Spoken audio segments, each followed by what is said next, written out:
کوثر وہ اللہ کے خزانہ ہے، اور اس میں سارے خزانے، صحت کے خزانے کوثر میں ہیں، دولت کے خزانے کوثر میں ہیں، عزت کے خزانے کوثر میں ہیں، نسلوں کے خزانے کوثر میں ہیں، برکت کے خزانے کوثر میں ہیں، راحتوں کے خزانے کوثر میں ہیں، اور خیروں کے خزانے کوثر میں ہیں۔ بیٹے، عزتیں، راحتیں، برکتیں، رحمتیں، خوشیاں، کامیابیاں، یہ اللہ جل شانہ نے کوثر میں سمو دیے ہیں، کوثر میں۔ اور جس کو کوثر مل گیا اور میرے حبیب کو ملا، ہم نے آپ کو عطا کیا، میرے رب کے خزانے بہت وسیع ہیں، مجھے آپ کو خبر نہیں۔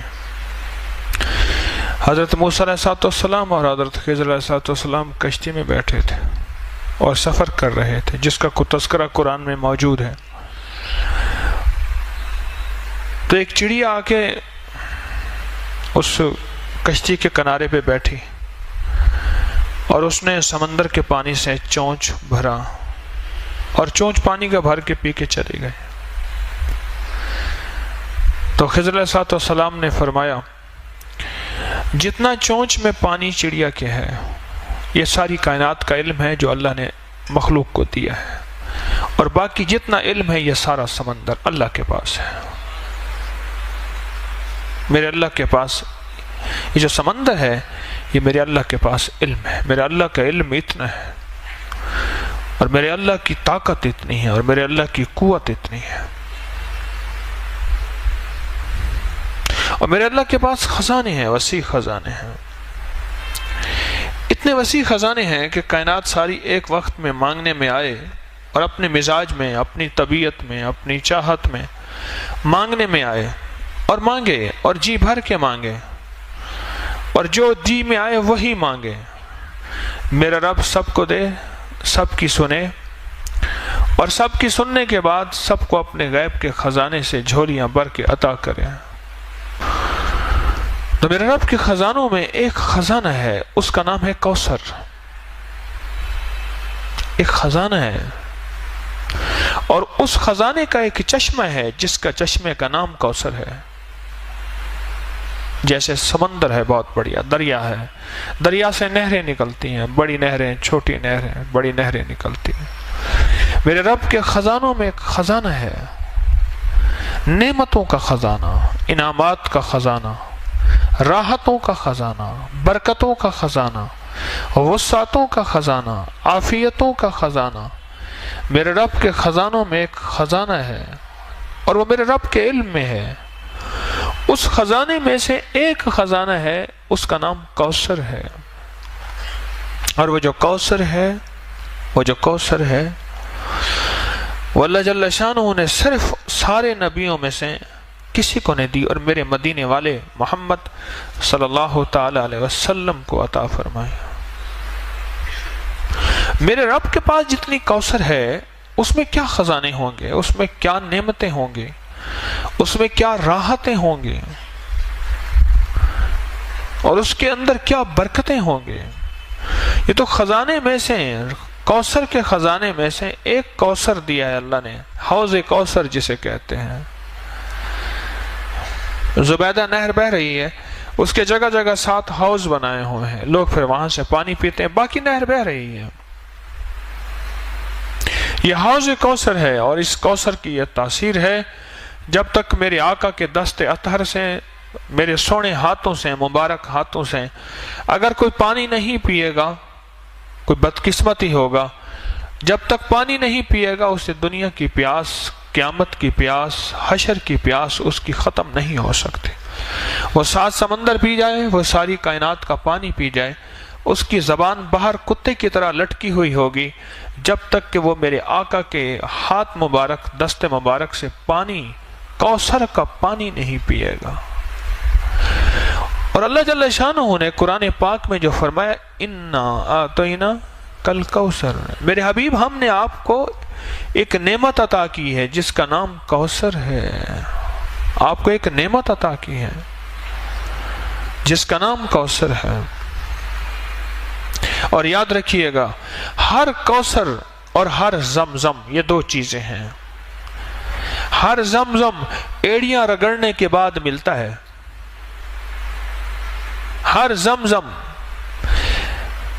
ایڑیاں رگڑنے کے بعد ملتا ہے۔ ایڑیوں سے مراد قربانی، کبھی مزاج کی، کبھی طبیعت کی، کبھی چاہتوں کی، کبھی محبتوں کی قربانی۔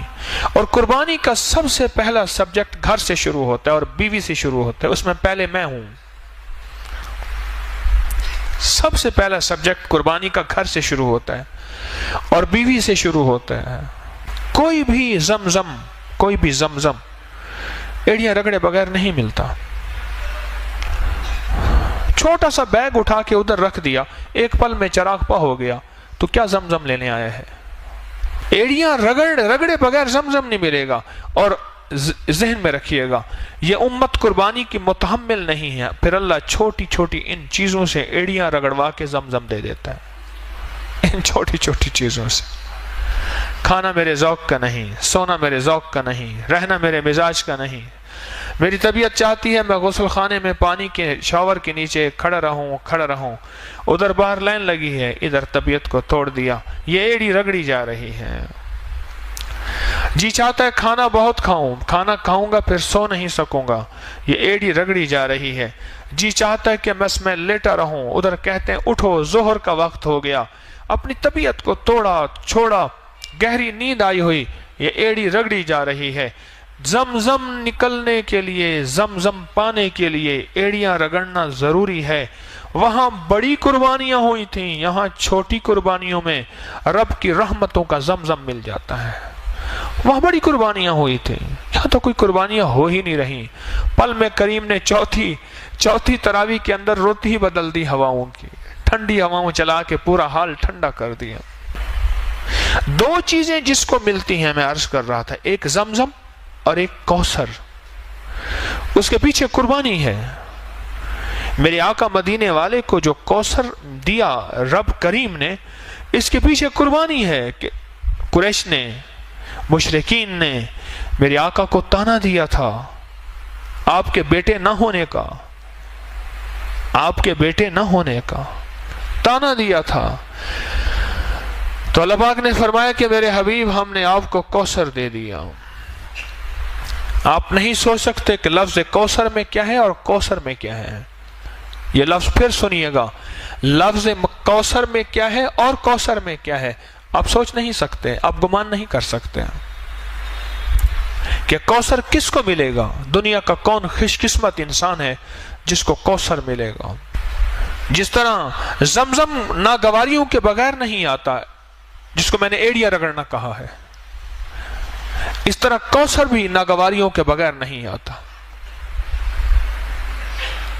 کوثر وہ اللہ کے خزانے ہیں، اور اس میں سارے خزانے، صحت کے خزانے کوثر میں ہیں، دولت کے خزانے کوثر میں ہیں، عزت کے خزانے کوثر میں ہیں، نسلوں کے خزانے کوثر میں ہیں، برکت کے خزانے کوثر میں ہیں، راحتوں کے خزانے کوثر میں ہیں، اور خیروں کے خزانے کوثر میں ہیں۔ بیٹے، عزتیں، راحتیں، برکتیں، رحمتیں، خوشیاں، کامیابیاں، یہ اللہ جل شانہ نے کوثر میں سمو دیے ہیں، کوثر میں۔ اور جس کو کوثر مل گیا اور میرے حبیب کو ملا، ہم نے آپ کو عطا کیا۔ اور یاد رکھیے گا، جو میرے مدینے والے کی عطا ہے وہ امت تک چلے گی، کیونکہ سخی کے پاس عطا آئی ہے اور سخی چھپا کے نہیں رکھتا۔ میرے آقا مدینے والے سے بڑھ کے سخی کائنات میں کوئی نہیں ہے اور نہ ہوگا۔ سخی کے پاس عطا ہے، اور میرے مدینے والے کے اصحاب سخی، میرے مدینے والے کے اہل بیت سخی، اور میرے مدینے والے کے اولیاء صالحین ماننے والے سخی۔ یہ سخاوت چلے گی، کوثر کا فیض چلے گا ہر اس شخص کے پاس جس کے اندر کچھ خوبیاں ہوں گی، اللہ اس کو کوثر دے گا۔ ایک وہ شخص جو سخی ہوگا، رب اس سے کوثر کو دور نہیں کرے گا، سخی ہوگا۔ غریب ہو کے بھی سخی ہو، امیر ہو کے سخی ہونا بڑا مشکل ہوتا ہے۔ ضروری نہیں دولت کا تعلق سخاوت سے ہو، سخاوت دل کی کیفیتوں کا نام ہے، دولت سے نہیں ہے۔ جو غریب ہو کے بھی سخی ہو اس کو کوثر ملے گی، سنتے جائیے گا۔ جو غریب ہو کے بھی سخی ہو اور امیر ہو کے بھی سخی ہو، سخی کو کوثر ملے گا، ایک سخی کو ملے گا۔ اور دوسرا اس شخص کو کوثر ملے گا جس کا تعلق زبان کی مٹھاس کے ساتھ ہوگا. بد مزاج، بد زبان شخص کوثر سے محروم ہو جائے گا. اللہ یہ چیز پہلے مجھے عطا فرمائے، میں اس کا بہت زیادہ محتاج ہوں. بد مزاج، بد زبان شخص کوثر سے محروم ہو جائے گا. گالیاں دینے والا، بات بات پہ اللہ سے مانگا کریں، والا میری زبان سے گالیاں ختم کر دیں. اللہ مجھے جتنا غصہ آئے، اللہ میری زبان سے گالیاں ختم کر دیں. اللہ میری زبان کو گالیوں سے پاک کر دیں. بد مزاج، بات بات کے اوپر برہم ہونے والا، لڑنے والا، توڑ پھوڑ کر دینے والا، مارنے والا کوثر سے محروم رہے گا. حلیم مزاج کوثر کو پائے گا، سخی کوثر کو پائے گا، حلیم کوثر کو پائے گا. جس کے اندر حلم ہوگا وہ کوثر کو پائے گا. میں اس کی وضاحت کرتا ہوں کہ کوثر کو کیسے پائے گا. اور تیسرا، معاف کرنے والا کوثر کو پائے گا. جو تجھے محروم کرے تو اسے عطا کر، جو تجھ پہ ظلم کرے تو اسے معاف کر. معاف کرنے والے کو رب کوثر عطا فرمائے گا. کتنے لوگ ایسے تھے، بہن بھائی آپس میں الجھے ہوئے تھے، میں نے کہا چھوڑ دے جائیداد، رشتہ نہ توڑ، رشتے کو بچا لے. جائیداد کا حصہ چھوڑ دے، زمین کا حصہ چھوڑ دے. میرے کہنے پہ چھوڑ دیا اس نے. کئی اتنے تھے جنہوں نے نہیں چھوڑا، ان کی اپنی مرضی ہے. کئی اتنے تھے جنہیں میرے کہنے پہ چھوڑ دیا. میں نے کہا نہ الجھ، رشتے پھر نہیں آئیں گے، یہ چیزیں پھر آ جائیں گے. اگر نہ بھی ملیں تو اس کا صلہ تیری نسلوں میں ملے گا. اس نے چھوڑ دیا. جائیداد، زمین، دکان، مال، چیزیں، تقسیم میں نہیں لیتا.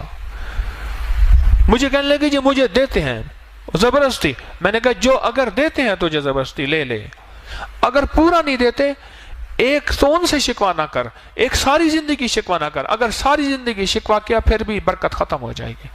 ادھر بیٹھا شکوا کیا، ادھر بیٹھا شکوا کیا، پھر تو مجبوری والا معاملہ ہوا.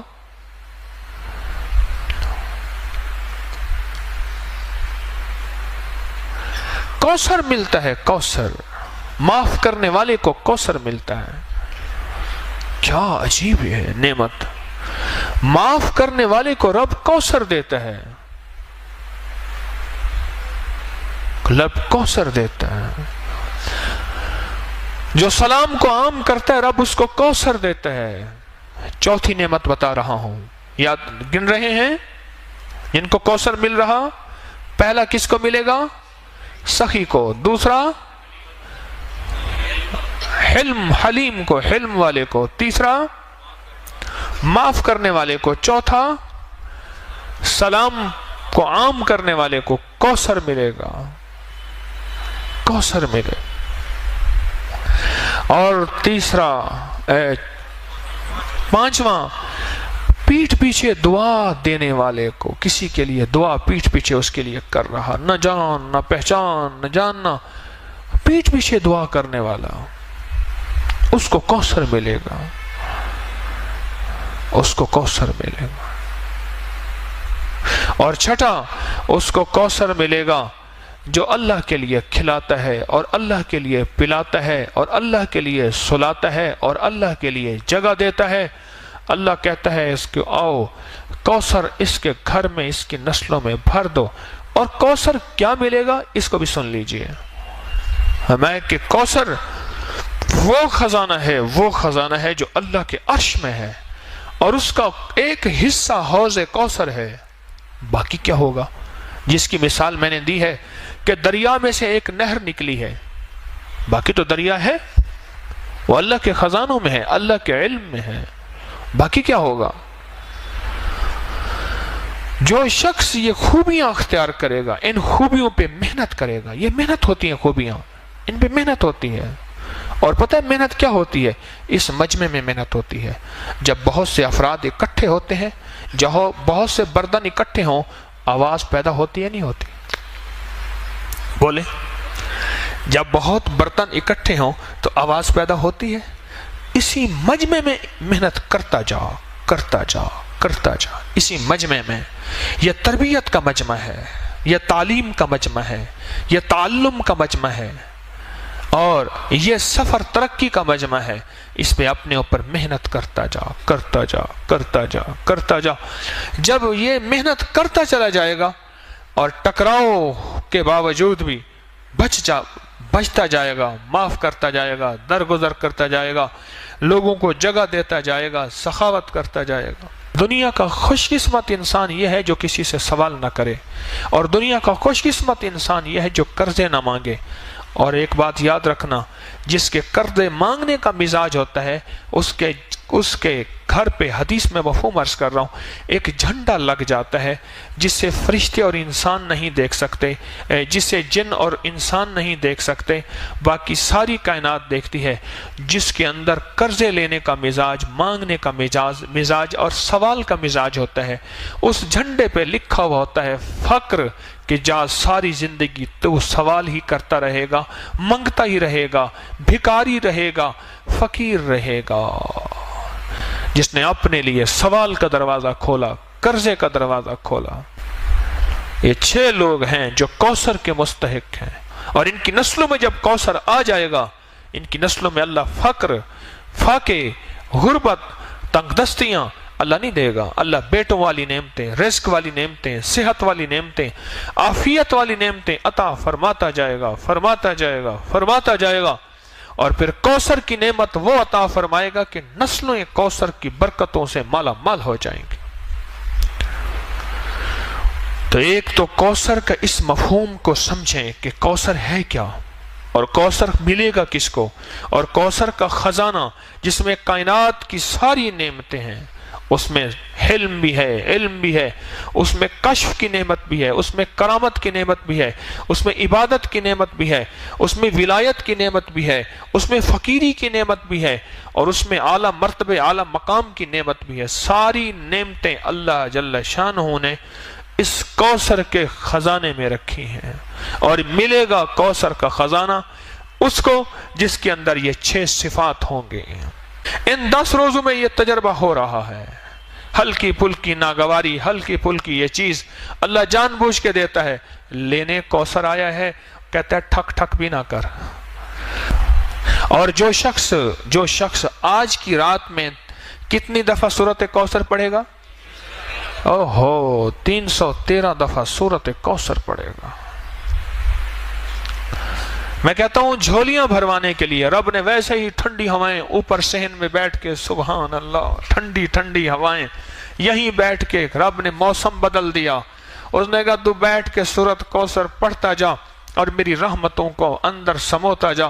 سورت کوثر 313 دفعہ, اول آخر درود پاک 3 بار, 7 بار, 11 بار, اور سورت کوثر کے ساتھ ہر دفعہ بسم اللہ الرحمن الرحیم. یہ تو رزق کے خزانے اور برکتوں کے خزانے اور کبھی ختم نہ ہونے والی تھیلی اور جھولی, اس کے لیے آخری عمل ہے. ابھی پڑھ لے, تہجد سے پہلے پڑھ لے, بہرحال صبح سے پہلے پڑھ لے. اس عمل کو انوکھا عمل ہے 313 کا, اور یہ آج کی رات کا عمل ہے. آج یہ عمل کر لیں. کوثر, ایک تو کوثر کو پانے کے لیے 6 صفات اپنے اندر ہم پیدا کریں اور اس میں محنت کریں. اور تسبیح خانے میں اللہ نے ویسے ہی بھیج دیا ہے, تسبیح خانے میں اللہ نے ویسے بھیج دیا, اور تسبیح خانے میں بھیج کیا اپنے اوپر محنت کریں. اور بعض اوقات یہ 6 صفات کے اندر کی ناگواریاں آئیں گی, ان ناگواریوں کو اللہ کے لیے برداشت کرتا جا کرتا جا کرتا جا. اس میں اللہ پاک جل شانہ تجھے اور تیری نسلوں کے لیے کوثر کے فیصلے کر دیں گے. اور سچ بتاؤں, جس کے لیے کوثر کے فیصلے ہو جائیں نا, اس کی نسلیں نہ فقیر ہوتی ہیں, نہ غریب ہوتی ہیں, نہ تنگ دست ہوتی ہیں, نہ بے حیا ہوتی ہیں. جس کے لیے کوثر کے فیصلے رب کر دے. میرے پاس ایک صاحب آتے ہیں, وہ لعاب اٹھا کے نا کتے پہ لگا دیتے ہیں, کتے کا کاٹا ٹھیک ہو جاتا ہے. سرگودا کے آگ ایک گاؤں ہے, وہاں سے آتے ہیں, بڑے عاشق ہیں, دیوانے ہیں, آل رسول ہیں, بالکل غریب سفید پوش آدمی ہیں, بالکل غریب. سفید پوش آدمی ہے. مجھے کہنے لگے آج تک ہمارے گھر میں ضرورت پوری نہ ہوئی ہو مجھے یاد نہیں ہے. دولت ہے نہیں، اللہ کھلاتا بھی ہے، پلاتا بھی ہے، سلاتا بھی ہے. رب نے عزت بھی دی ہے، عبادت بھی دی ہے، تسبیح دی ہے، اعمال بھی دیا ہے. اور رب نے ہمارے لعاب میں یہ تاثیر رکھی ہے کہ سانپ کا کانٹا ہے، بھیڑ کا کانٹا ہے، بچھو کا کانٹا ہے، کتے کا کانٹا ہے، شیر کا کانٹا ہے. کانٹے کے اوپر لعاب لگا دیں وہ ٹھیک ہو جاتے ہیں اسی وقت. اور مجھے کہنے لگے وہ صاحب کہنے لگے کہ ہمارے بڑوں نے سنا ہے کہ کوئی سورۃ کوثر کا عمل کیا تھا. بڑوں نے، ہم نے نہیں کیا. ذرا غور سے لفظ سنیے گا.